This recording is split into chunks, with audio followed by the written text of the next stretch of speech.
நண்பர்களே, இன்று நாம் ஒரு அழகான கதையை கேட்கப் போகிறோம். அந்த காலத்தில் நோவா என்ற ஒரு நல்ல மனிதர் இருந்தார். ஒருநாள் கடவுள் அவரிடம் பேசினார். நோவா, பூமி முழுவதும் ஒரு பெரிய வெள்ளம் வரப்போகிறது. உன்னையும் உன் குடும்பத்தையும் காப்பாற்ற ஒரு பெரிய கப்பலை கட்டு என்று சொன்னார். கடவுள் சொன்னபடியே நோவா தாத்தா ஒரு பிரம்மாண்டமான கப்பலை கட்டினார். அதில் நிறைய அறைகள் இருந்தன. வேலையெல்லாம் முடிந்ததும் கடவுள் அவரிடம் இன்னொரு முக்கியமான விஷயத்தை சொன்னார். நோவா, உலகில் உள்ள ஒவ்வொரு வகை விலங்கிலும் ஒரு ஜோடியை, ஒரு ஆணும் ஒரு பெண்ணும் உன் கப்பலுக்குள் அழைத்து வா என்றார் கடவுள். யானைகள், சிங்கங்கள், ஒட்டகச்சிவிங்கிகள், பறவைகள் என அத்தனை விலங்குகளும் ஜோடி ஜோடியாக கப்பலுக்குள் வந்தன. எல்லாரும் உள்ளே போனதும் கடவுள் கப்பலின் கதவை மூடினார்.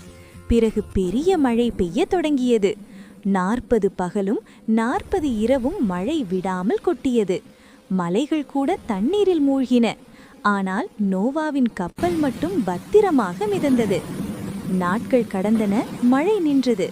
தரை தெரிந்ததா என்று பார்க்க நோவா ஒரு புறாவை வெளியே அனுப்பினார்.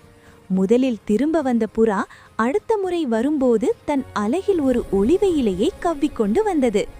பூமி உலர்ந்துவிட்டது என்பதை நோவா புரிந்து கொண்டார். கடவுள் சொன்னதும் கப்பலின் கதவு திறந்தது. எல்லாரும் மகிழ்ச்சியுடன் வெளியே வந்தார்கள். அப்போது வானத்தில் ஒரு அழகான 7 வண்ண வானவில் தோன்றியது. கடவுள் நோவாவிடம் சொன்னார், இந்த வானவில்தான் என் வாக்குறுதி. இனி ஒருபோதும் பூமியை நான் தண்ணீரால் அழிக்க மாட்டேன். நோவாவும் அவர் குடும்பமும் கடவுளுக்கு நன்றி சொன்னார்கள்.